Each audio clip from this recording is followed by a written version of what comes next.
रायगड महाराष्ट्रासह देश विदेशातील ताज्या बातम्या पाहण्यासाठी मॅक्स इंडिया लाईव्ह चॅनलला सबस्क्राईब करा आणि बेल आयकॉन दाबायला विसरू नका।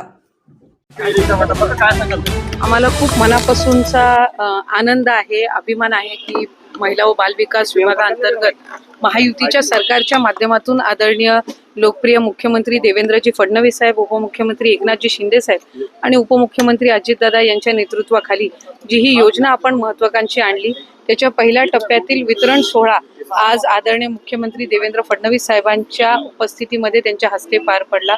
माझ्या सहकारी राज्यमंत्री मेघनाताई असतील, इतर सर्व सन्माननीय आमदार असतील, आशिषजी असतील, त्याचबरोबर विभागाचे सचिव, आयुक्त, इतर सर्व अधिकारी असतील आणि नागपूरचे सुद्धा सन्माननीय जिल्हाधिकारी, आयुक्त यांनी सुद्धा सगळ्यांनीच ही योजना अत्यंत प्रभावीपणे राबवण्यामध्ये आम्हाला मदत केली आणि आज साधारणपणे 1100 पात्र लाभार्थ्यांचे अर्ज हे आपल्याला नागपूर शहरातून प्राप्त झालेले आहेत। आमचं उद्दिष्ट 2000 रिक्षांचं आहे आणि आज आदरणीय देवेंद्रजी फडणवीस साहेब यांच्या हस्ते आपण जो हा पहिला वितरण सोहळा जो पार पडलेला आहे, मला खात्री आहे की यातून अधिकाधिक महिला या पुढे येतील, अर्ज सुद्धा करतील आणि या ज्या पिंक ई रिक्षा आहेत या आपण जिथे मेट्रोची सुविधा आहे किंवा जिथे विमेन हॉस्टेल्स आहेत किंवा इंडस्ट्रीज जास्ती प्रमाणामध्ये आहेत किंवा ज्या पब्लिक प्लेसेस आहेत इथे आपण अधिकाधिक त्या उपलब्ध करून देणार आहोत। पर्यटनाच्या ठिकाणी सुद्धा उपलब्ध करून देणार आहोत। आम्ही मुख्यमंत्री महोदयांना विनंती केली की एअरपोर्ट जिथे आहेत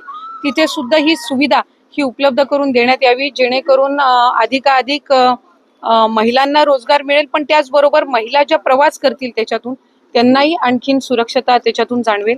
आणि आज ज्या ज्या महिलांना ज्या पहिल्या टप्प्यामध्ये या पिंक ई रिक्षाच्या लाभार्थी ठरलेल्या आहेत, आमच्या सगळ्यांच्याच वतीने मी त्यांना खूप खूप शुभेच्छा देतो। राज्यातील कोणकोणत्या जिल्ह्यामध्ये ई रिक्षा वाटप होणार आहे आणि एकूण किती ई रिक्षा वाटप या योजनेच्या माध्यमातून राज्यभरात? साधारणपणे सगळ्यात ज्या महानगरपालिका आहेत तिथे आपण ह्या पिंक ई रिक्षा ज्या आहेत त्या उपलब्ध करून देणार आहोत आणि आम्ही पुढच्या 6 महिन्यामध्ये किमान 5000 म्हणजे वर्षामध्ये तर 10,000चं उद्दिष्ट आहे, पण किमान 5000 ई रिक्षा ज्या आहेत त्या पहिल्या या 6 महिन्याच्या टप्प्यामध्ये आम्ही महानगरपालिका क्षेत्रामध्ये उपलब्ध करून देत आहोत। उद्या पुण्याला अजितदादांच्या हस्ते सुद्धा वितरण सोहळ्याचा कार्यक्रम आहे। त्याचबरोबर पुढच्या कालावधीमध्ये ज्या ज्या महानगरपालिका आहेत जिथे पात्र अर्ज आलेले आहेत तिथे सुद्धा आदरणीय तिथले पालकमंत्री असतील, विभाग म्हणून मी असेन किंवा राज्यमंत्री मेघनाताई असतील, ते कार्यक्रम होणार आहेत। आम्ही कोल्हापूरमध्ये सुद्धा आदरणीय उपमुख्यमंत्री एकनाथजी शिंदे साहेब असतील आणि तिथले पालकमंत्री असतील प्रकाशजी यांच्या समवेत तिथं सुद्धा आम्ही कार्यक्रम करण्याचं नियोजन हे आम्ही करत आहोत। त्यामुळे साधारणपणे या 2 ते 3 महिन्याच्या कालावधीमध्ये आपल्याला किमान 4 ते 5000 पिंक रिक्षा ज्या आहेत त्या राज्याच्या मोठमोठे जे शहर आहेत महानगरपालिका तिथे आपल्याला पाहायला मिळतील।